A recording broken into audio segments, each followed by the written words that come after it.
Bismillahirrahmanirrahim. Assalamu alaikum. My dear students, I am Dr. Muhammad Junaid Wari and you are watching my YouTube channel and we are talking about research procedures. In this lecture, we will be talking about the third step of research process, that is stating the hypothesis and research question.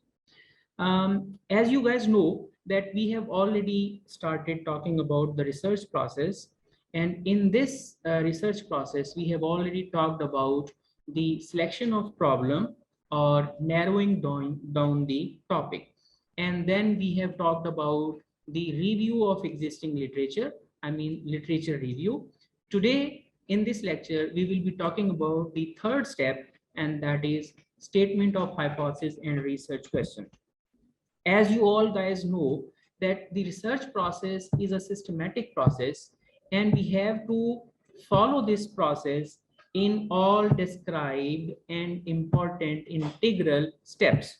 We have to go through all these steps, and this third step, which is the statement of hypothesis, is integral in terms of the importance of and the outcome of the research process. The hypothesis and research question, as we talked about in the second step, which was the literature review, that these hypotheses and research questions are directed and streamlined by the literature review. Now, what we understand by the hypothesis and research question, we can easily understand that hypothesis is just like an assumption.